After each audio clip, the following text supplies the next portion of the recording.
Hello, good evening to everyone. Before we kick this off, I wanted to just take a quick survey to learn about you. How many folks are here today because you're interested in geospatial analytics and satellites? Raise your hands. Awesome. And how many folks are here today because you're interested in climate physical risk assessment and insurance underwritings? That's great news because today we are presenting on a topic that merges those two areas together in our presentation on assessing climate risk with spatial analysis on AWS. So my name is Marco Macciola. I am a partner solutions architect at AWS, and I am joined today with two speakers that have expertise in their respective domains. We have Tracy Reed joining us from Tokyo Marine Highlands, and Tracy Reed is the Vice President for the Private Flood Insurance Division at Tokyo Marine Highlands. We also have Javier de la Torre, who is the founder and Chief Strategy Officer for Cardo. And for those of you new to Tokyo Marine Highlands, Tokyo Marine is an insurance company responsible for underwriting insurance policies for billions of dollars of assets across the globe.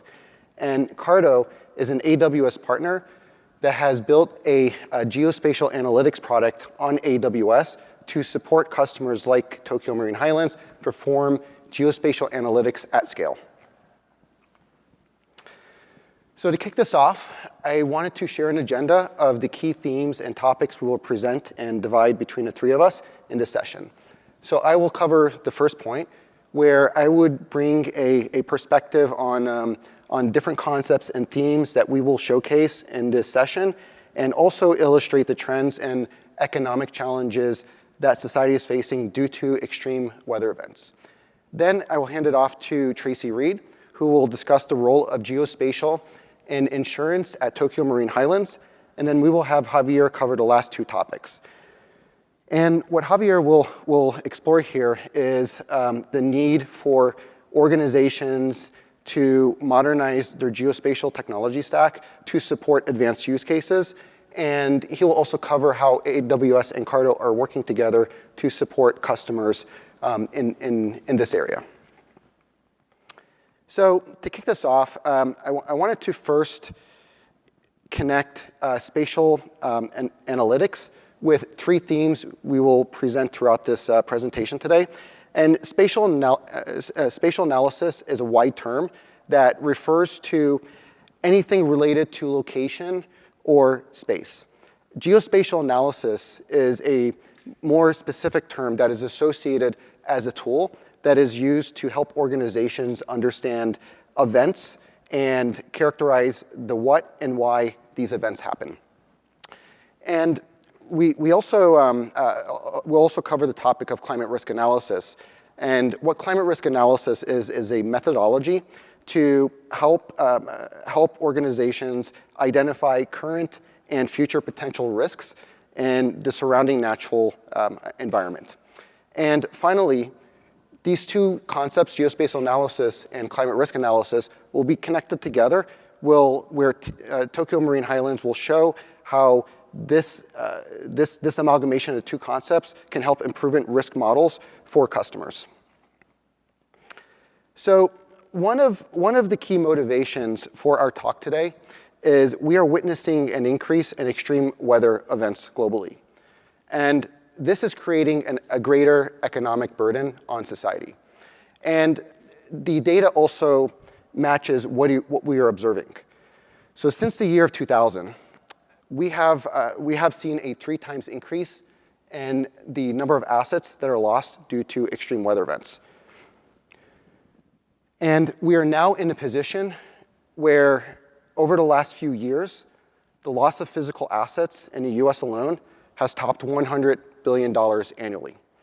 And it is estimated that the total economic burden due to severe weather events is approximately 1 to 2% of US gross domestic product. And by economic burden, what we were referring to are financial setbacks that are associated with job losses or reduced crop yield due to land degradations. So we don't have to look far to notice the impact and frequency of extreme weather events across the globe. And just last month, Valencia, Spain has experienced a devastating flood that led to a loss of life and approximately a loss of assets that amount to 4 billion euros for this region. And areas that used to not be classified as a flood-prone region are now classified as a flood-prone region. So this is bringing into perspective the need for proactively responding and securing properties using advanced models to protect assets. So where this leads us today is we want to share with you how Tokyo Marine Highlands uses geospatial technology to help property owners identify and assess new risk levels they are potentially exposed to, but they may not be aware of. And the questions we want to answer in this session are, given rapid weather changing patterns across the globe, can we develop advanced models to measure this risk accurately? And can we apply these advanced models to improve insurance underwriting? So what I want to bring into focus next are the elements defining insurance risk intelligence and the technology pillars that help support this. So insurance risk intelligence is built on the expertise that Tokyo Marine Highland has accumulated over the years to streamline and manage to streamline insurance underwriting and manage portfolio risk.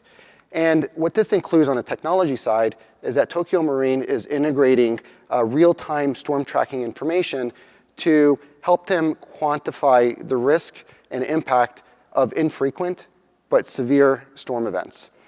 And they're also using advanced climate models to measure longer-term impacts due to slowly evolving weather patterns over a given region.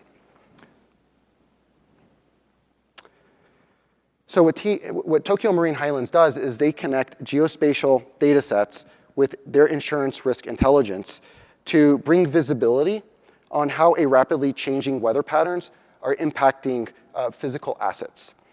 And geospatial data sets include maps, but it could also include other elements, such as third-party data sets that government institutions or academic institutions provide, or LiDAR data, or remote telemetry data from weather stations that are situated offshore.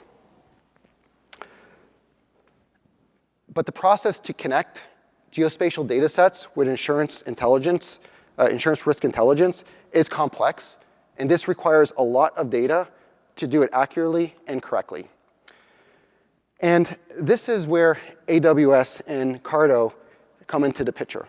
And Cardo, as a modern geospatial, cloud-native spatial analytics platform, is there to support customers in building geospatial analytic workflows to develop the models and sophisticated tool sets to help them make predictions around geospatial analysis. And Tokyo Marine Highland uses Cardo toolboxes to build their risk insurance intelligence models. But to make this workflow work, it has to happen at scale with a large volume of data. So this is where AWS comes in to support both Cardo and Tokyo Marine Highlands. AWS provides the IT foundation and services that help support this analysis at scale. So today, we will hear about two AWS services. We will hear in discussion Amazon Redshift, which is a data warehouse solution that Tokyo Marine Highlands uses to run analysis at scale with a large volume of data through its native integration with Cardo. And we will also hear about Amazon SageMaker, which is a machine learning model that Tokyo Marine applies to build sophisticated and advanced forecasting models to make predictions of future impacts in the future. And finally, combining geospatial data sets brings new capabilities that we have not seen before. And what we mean by geospatial data sets here is a variety of data that can represent anything on Earth's surface. So we can have LiDAR data in the form of drone inspections, for localized high-resolution characterization of a territory. We also have telemetry data, which represents data from remote weather stations. And we also have raster data and vector data, which represent maps as we know it. And by raster data, what this represents is individual pixels that create a surface area resolution on Earth's surface, where we could quantify items like heat intensity or mean average wind speed for a specific area on Earth's surface. And vector data represents straight line contours or contoured lines on Earth's surfaces that are used to project maps of flood regions. So with that, I will conclude the first section and hand off to Tracy Reed, where she will explore with you the role of geospatial and insurance at Tokyo Marine Highlands.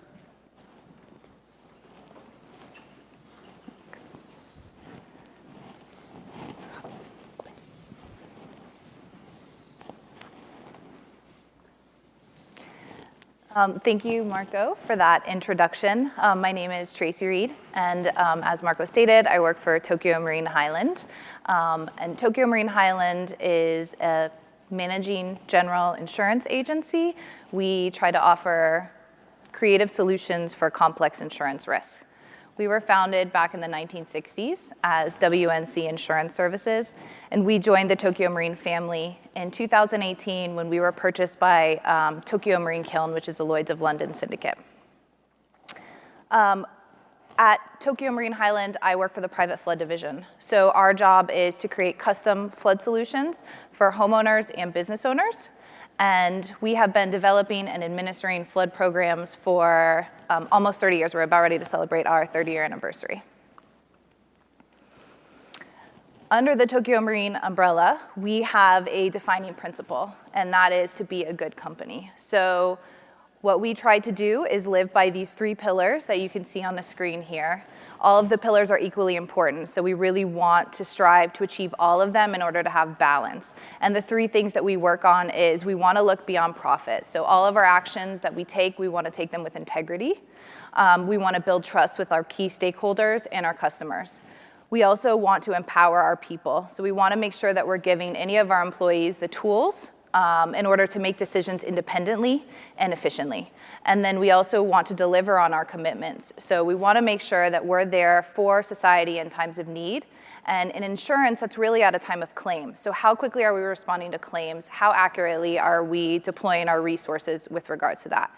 And I know this is a talk on geospatial data, so you may be wondering why I'm going into our vision here, but it's really to just share with you guys kind of our purpose and let you know that when we pick partners like Carto and AWS, we're really looking for how do we fulfill this and where do we meet these pillars. And for us, it was really in empowering our people and delivering on our commitments at time of claim. And you'll see that in the use cases as we go through this.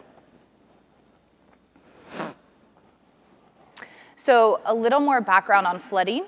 Flood is the most common natural disaster, and there's a lot of misconceptions about flood, right? There's a lot of people who feel that they don't need flood insurance coverage, they don't understand their risk.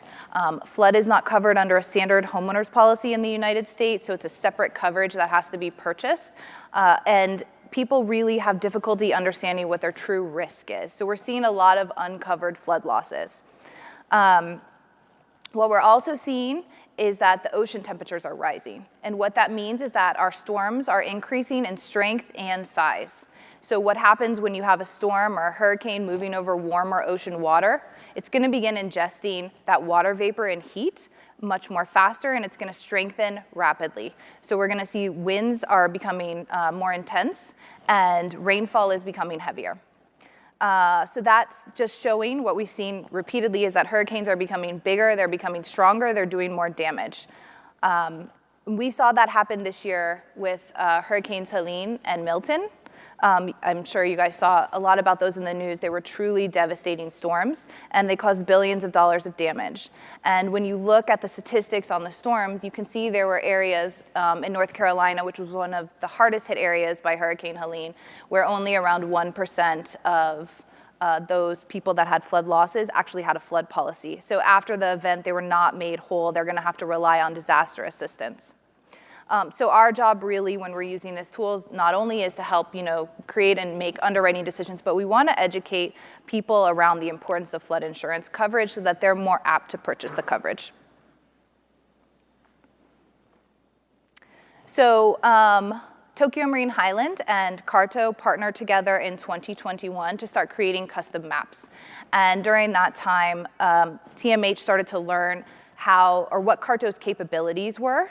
And we started to find additional value adds. So today, the three main ways that we are using Carto is to help refine our underwriting processes. So we're using geospatial analytics to just streamline what we're doing to make better and more efficient decisions. We're also tracking storms live and in real time, so we understand where we need to respond based on where a storm is occurring and what type of impact that might have to our policyholders.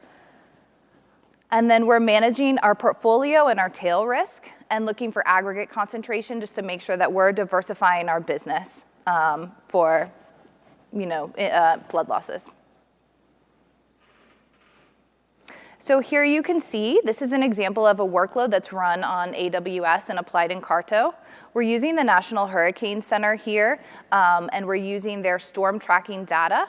So AWS Lambda is computing workloads hourly to prepare this data for storage. And then Amazon Redshift and RDS with native spatial data support. This feature simplifies our spatial data while leveraging Carto. And then data scientists are joining the data with insurance property information. And Amazon SageMaker is we're using that to develop and refine machine learning models to improve our predictions.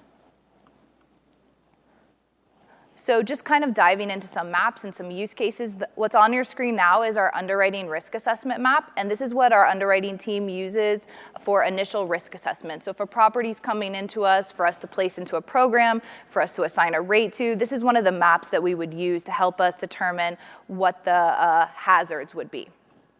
On this map, you can see there's something called the SLOSH model. That's a NOAA model, and it stands for Sea, Lake, and Overland Surge from Hurricanes. And what that map shows you is how far inland storm surge is expected to travel in any given CAT level. And so you'll see the SLOSH model along the edges of that map in the different red, yellow, blue along the coast where you would see surge traveling. We also have historical claim data, flood claim data, broken out by zip code across the entire map. So you're gonna see the light greens, the greens, and the reds. So this data is really easy to tell. The red areas are areas where we have seen more flood losses occur. And so when an underwriter is initially looking at a property, they can map it here and they can see easily if it's subject to storm surge, and also if it's in an area that is more prone to flood losses. So if it falls within one of those red zip codes, we know there could be something about that zip code which could indicate a higher flood risk. It could be that the property, or that maybe there's poor drainage in the area, maybe there's a river that tends to flood, but these are just indicators to our underwriter. Not shown on this map, but another thing that we often use is on the west coast of the United States. We look for burn scar areas after wildfire, because anytime you have a burn scar, you are more susceptible to mud flow. So we want to understand that. And this map, we can add as many features to it as we want. So prior to us having this here as a tool, our underwriters would go to each individual resource and have to try to look it up and then combine it.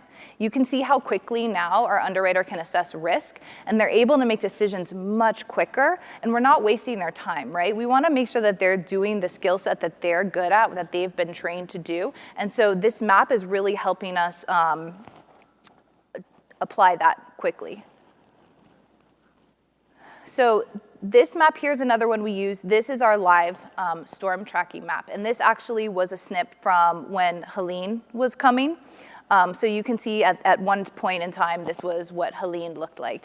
And we're monitoring this here, and it's changing hourly. So as NOAA's updating their model, we are getting the update through Carto. We're also overlaying our property portfolio here. So you can see all of those colorful little dots. Those are dots that are properties that we write. And so what happens is we're able to see, as the storm path shifts, what properties might be impacted by that storm. And then we can communicate that up to our stakeholders and our insurers. Hey, there's this amount of risk within this cone, or this area of concern. But TMH also owns a claims adjusting firm. So for some of our programs, we actually also adjust our own claims. So when we have the path of the storm in sight, we can easily see what properties might be falling within that cone and deploy our resources to that area so we can respond more efficiently to the claims, and we're there faster. We're better able to help policyholders get back on their feet. And then with these data points, the information that you can add to them is unlimited. I mean, we can easily show, okay, within the cone, a certain program may have 50 policies, and the coverage of that is, $50 billion. So that is our potential loss within this event, right? So it's really quick and easy to see, and then we can translate that data and communicate it out. And so one of the other tools we're using within Carto is something called H3, and that's a grid system for indexing geographies into a hexagonal grid. It's something that was started with Uber. So it's an allocation of data into buckets to more efficiently analyze information and to make decisions. And there's some information on the screen about H3, but for us, what we're really trying to do is take a lot of data and make quick decisions. And here's what this looks like in use. We use this for portfolio management. So we use this H3 grid system, both at the time of underwriting, but then post-policy acquisition. So we're looking at it to refine our portfolios. So flood is a catastrophe peril. And what that means is that the losses are going to occur less frequently than you would see with some other type of losses in insurance, like auto accidents, or if you think about home theft, right? The losses are also much more severe because they're widespread. So they're harder to predict. So one of the things we use is catastrophe models to help us understand what type of loss we might experience. And so here what we've done is we've taken our property portfolio and we've run it through catastrophe models. And we're trying to estimate our tail value at risk, which is our expected loss in a large event.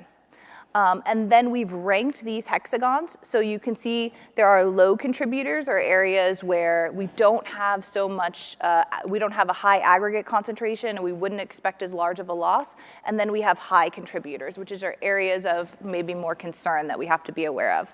And so when we look at this, we can easily target where do we want to grow or what type of policies do we want to go after? What are the areas that we want to look at? And then what are the areas potentially that we have too many properties that we may have to look at reducing our policy count or potentially moving them to another program, right? So we don't have too much concentration in any one area. So that is all I have for you today. Those are our use cases. I'm going to invite Javier to come on here to tell you all how the magic happens. Thank you, Tracy. Well, so hi everybody. So this is a great, obviously, intro to like how you can leverage geospatial analytics on insurance. And for me, I mean, like what Tracy is telling is a great story also of an organization kind of like on this path of what we call, modernizing their geospatial stack, right? And I would like to talk about it. And there's now, as I was just hearing Tracy, I mean, like there's two things when you are thinking around modernizing your stack.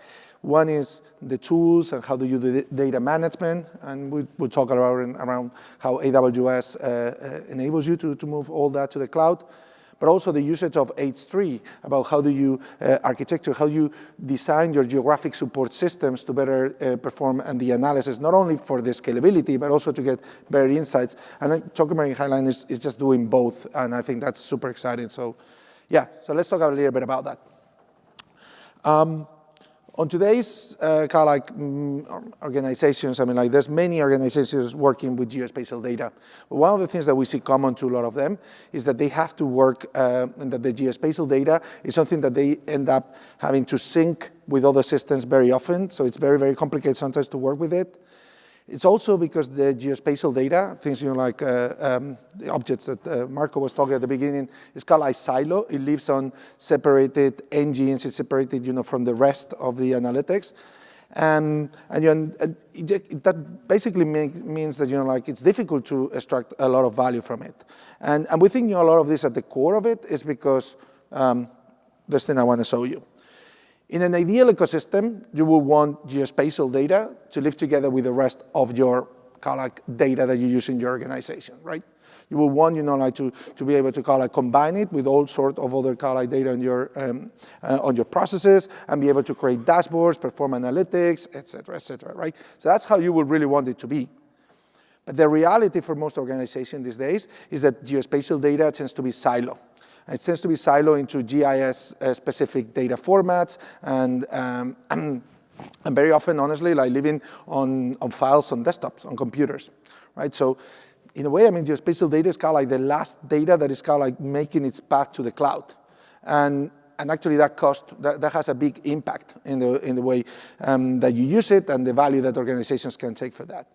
So we think that is a huge a problem, and that's why Carto, I mean, like our vision in that is what we call it very often, break the GIS data silo, which our goal is to enable organizations to move their geospatial analytics to the cloud so that they can perform analysis with the rest of their analytics platforms. And AWS obviously provides a lot of capabilities when it comes to analytics. We just bring in the geospatial into them.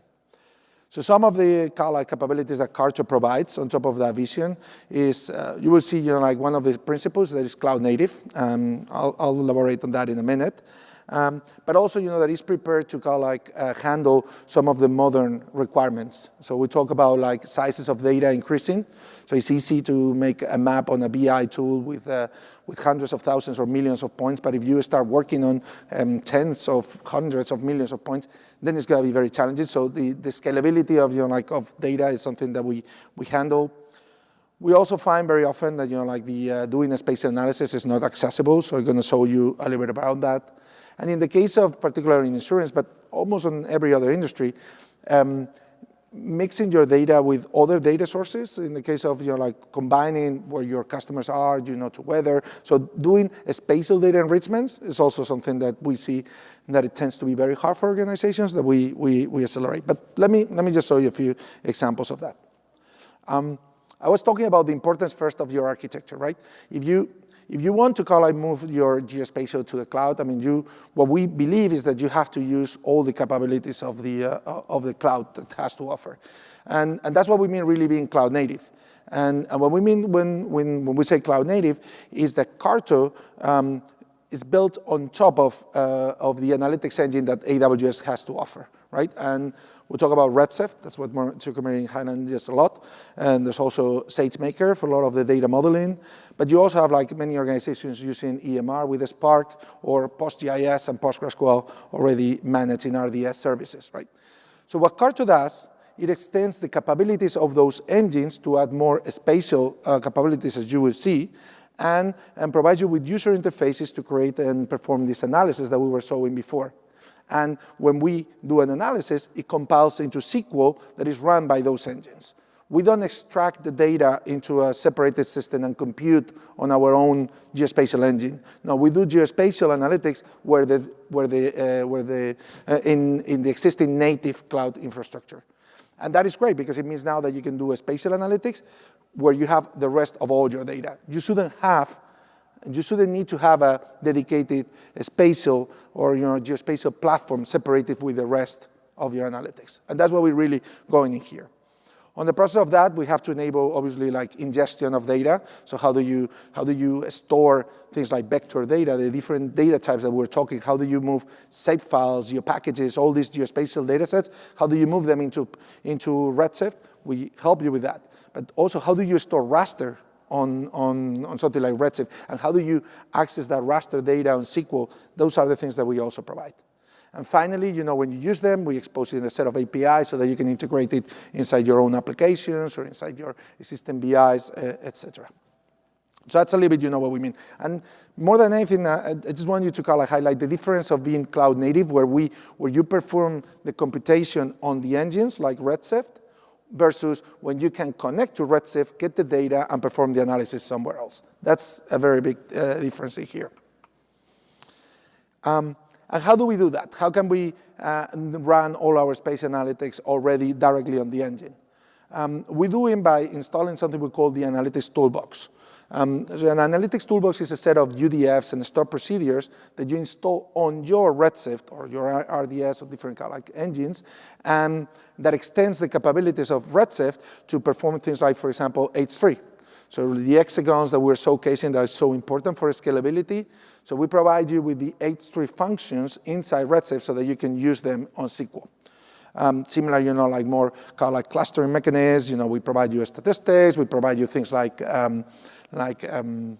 isochrones, so if you want to call define polygons, around certain points. So we provide you with a lot of capabilities that extends what Redshift provides built in, and that allows you to perform most of the geospatial analytics that you need right inside the engine. Now, how is actually this realizes on some of the challenges we're talking? So the first thing is we see is the need to visualize just better your geospatial data. So if you use any BI tools like QuickSight or or Tableau and so on, you will be limited by the amount of data that you can visualize on a map. And that's a problem because you cannot really paginate on a map, right? You either see the data or you don't see all the data. And if you don't see all the data, you're probably missing things, right?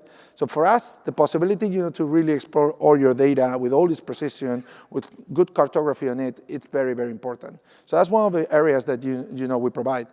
And an example of how that actually gets into the insurance as well, it is is the capability, for example, to move from what we call from points to buildings. So many insurances still work with their customers, define them as locations, as points. But the reality is that the assets that you're insuring is a building, is a polygon, is the building footprint, right? And one of the things that transformation, moving from points to polygons, it means that if the data that you're working for doing your analysis starts getting more precise, and models are getting more precise, maybe only half of the building is affected by the flooding. And if the point that you were using to represent it didn't fall within the right place, you might be actually taking the wrong decision. So flooding is flooding, and if it touches 20% of the building, it's still flooding, right? So so being able to represent the data more close to what's the reality, it is an important advantage of going in this modern way. The other revolution that is happening on the cloud, and this driven and now applied to geospatial, is the availability, obviously, of many more data sources. And we hear a little bit about how important is real time. I'll talk about that, but it is true that more and more organizations need to use data provided by different providers to combine it with their own data to perform analysis, right? And having access to all those data sets without having to do ETLs, without having to you manage, how you ingest it to use it, just having them ready to subscribe and use it from your analytics engine is very, very useful. So for example, Carto offers a number of data sets that are very, very common for most use cases when you're doing geospatial. Things like demographics. You need to know how many people live in an area if you're going to do most analysis. But you might also want to know things like human mobility or what is the infrastructure in an area. All that data is already available on AWS Data Marketplace, and it's available as subscriptions on Redshift.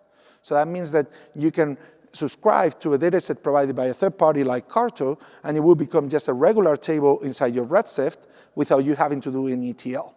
And you will see why that matters a lot. But this possibility to utilize the data cloud where you are combining data sets from multiple sources in this way, it is very revolutionary. In fact, here I have an example of that. So this is what you're looking at here is our application we call Workflows that allows you to design an analysis, right? So if you want to combine what is the risk of my buildings under certain circumstances, you can just do this in this visual form. And what Carto does, it compiles this graph into SQL, and it's run by Redshift, right? Going back to being cloud native. But again, going back towards the sources. If you get a provider, I wanted to get here to real-time analytics. So if you have a provider that is giving you, for example, data around the probability of hurricane, that is the model of the cone that Tracy was talking about, and that data is updated every 30 minutes, this new model, and it's updated by a third party, but it's just updated on your database like if it was a regular table, you can start creating much more real-time type of like dashboards and much more real-time analysis. So that you want to see how are you going to get affected. So if the model that one of your providers is updated, your dashboards and your analysis is automatically updated. It's like if we all live in a single database and your tables are just getting updated automatically by your providers. So just imagine how powerful that is without having you to create entire data pipelines to make this on real time. So for us, this is one of the moving towards more real-time analytics. So every 30 minutes, the data is updated. Then I change, I recalculate the number of like customers that might be affected, the risk profiles, the potential claims that I'm going to have. All that happen in real time. That gives a level of information that is very, very exciting for them. I think it's happening here too. So at hyperlocal resolutions, we talk about H3. But the possibility to move from aggregated indicators, like when you were talking about like these hexagons, and then move to a single property, and like seamlessly, like in this type of interfaces. I mean, like that's also pretty exciting because you not only have to go look at the aggregated numbers, you can actually go and look at the single individuals just by zooming in and getting the data. So that's some of the power when you move to this type of architecture. Now, other thing I wanted to highlight, and today there was some very exciting announcements here at reInvent in terms of like SageMaker and a lot of SageMaker Lakehouse. And if you haven't, I mean, like everything that I'm telling you, just like AWS is just making it way, way better in terms of data settings and so on. But not many people know that actually you can use SageMaker from Redshift. That means that you can create a model using SQL on Redshift, and Redshift will connect to SageMaker, and will just using SQL, it will be stored as an object. So then you can call that same model to do a prediction, right, using SQL. So that's what we're doing in here. And again, like you are like doing machine learning directly using SQL with data sets that are being automatically updated, by others. It is kind of like an analytics dream because, like it's just all these steps in a much unified and simple way, right? So if you haven't checked it out, this is a great way to simplify your data pipelines by having to be able to use them from SQL. Another important part that we're very excited about is with Gen AI. I mean, we've been working on something called Carto AI agents. The reality is that as much as I love maps, like not everybody, understands maps as much as we would want to be. So we actually see very many cases where the engagements, when you're looking at a map to understand, and a great example is of flooding. If you give a map of flooding to a lot of users, there's going to be a number of people who are not going to be able to understand if the house is in a flooding area or not. It's just like there's no literacy sometimes on how to use maps, or it's just very complicated to extract information from them.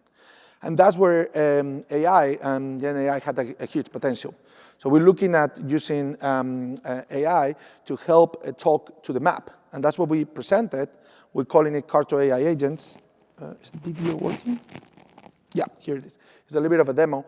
And what we do is we've integrated, and soon to be integrated with Bedrock, but this is using now OpenAI's APIs, a way to talk to the map. So you can just make questions to the map, and the AI will answer it. And what in this case, the agent behind it is doing it is controlling the interface. So you see that the map has a set of widgets and parameters that I can control. So if I'm making a question, the AI knows what the interface is able to do, and it starts filtering, it starts zooming in. So I think here it's zooming to an area. It's controlling the map, it's controlling the application. And it's controlling the application, it's taking screenshots of the actual map, what you're seeing on the map, and it's interpreting it to deliver it to the user. And for us, this is really amazing because it really enables someone that wouldn't be able to use an interface like this and start just making direct questions about okay, what is in this case, I think we were doing what about in terms of wind speed? I think this is an analysis around airports and hurricanes and wind speeds and things like that. And it's just kind of making questions, and the AI is controlling the map and doing the analysis, and in some cases also performing a spatial analysis through functions to be able to answering those type of questions. So for us, this is a new level of democratizing spatial analytics, from making it simpler to do the analysis for data science or analyst, to pretty much anybody being able to call just question and start getting insights from an analysis like this. So we think this is going to be very powerful within the organization, but also for communicating to customers. This is a new way.